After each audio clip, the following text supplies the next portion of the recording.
আপনারা প্রোডাক্ট খুঁজে পান না ভাই, চায়নার কোথা থেকে প্রোডাক্ট কিনবো, কি প্রোডাক্ট দিয়ে আমি বিজনেস করব।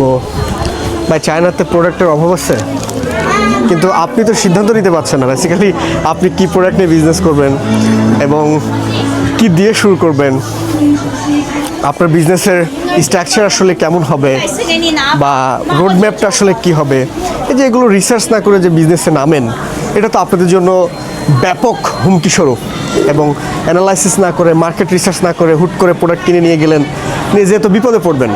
কারণ আপনাকে আগে মার্কেট অ্যানালাইসিস করতে হবে যে আপনি যে প্রোডাক্টটা মার্কেটে নিয়ে যাচ্ছেন সেটা কত টাকা বিক্রি হচ্ছে, আপনার কম্পিটিটররা কোন স্ট্রাকচারে বিজনেস করছে, এগুলো তো আপনাকে আগে রিসার্চ করতে হবে। আদারওয়াইজ আপনি ধাম করে প্রোডাক্ট কিনে নিয়ে গেলেন, কিছু টাকা হচ্ছে আপনার কাছে বিদেশ থেকে কামিয়ে নিয়ে এসছেন বা কিছু টাকা জমিয়েছেন, হুট করে প্রোডাক্ট কিনে নিয়ে চলে গেলেন, বিজনেস হবে না, আপনি ফেল করবেন। পরে দোষ দিবেন যে আর চায়নাতে ইব্রাহিম হোসেন প্রেস নামে এক বাটপার আছে, হাতে শুধু বিজনেস করো বিজনেস করো বিজনেস করো করে এর কথা শুনে বিজনেসে নেমে আমি পড়ে গেলাম বিপদে।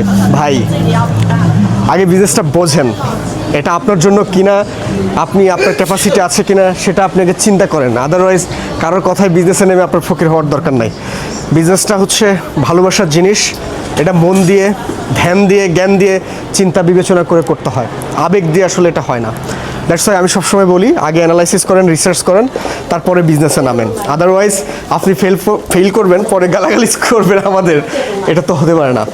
সো বাংলাদেশে যখন আপনি বিশ্ববিদ্যালয়ে পড়েন, MBA BBA করেন, তখন কি কোনো টিচারকে জিজ্ঞেস করেন যে আপনি যে আমাকে MBA BBA করে বিজনেস শেখালেন, আমাকে গ্র্যাজুয়েশন একটা সার্টিফিকেট ধরালেন, আপনার কয়টা বিজনেস আছে বলেন তো? এই প্রশ্ন কি করেন কোনোদিন কোনো স্যারকে?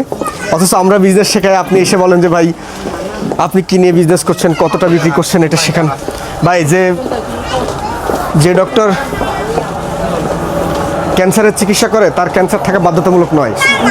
সো আমরা লাখ লাখ প্রোডাক্ট সাপ্লাই করছি from China in over the ওয়ার্ল্ডে। আই নো কোন মার্কেটে কোন প্রোডাক্টটা ভালো চলে, কোনটা কোন স্ট্র্যাটেজিতে সেল করতে হবে, কোন স্ট্র্যাটেজিতে মার্কেটিং করতে হবে, কোন মার্কেটে কোন কোয়ালিটির প্রোডাক্ট চলে, আমরা বুঝি জানি, আমরা অহরহ সেল করছি।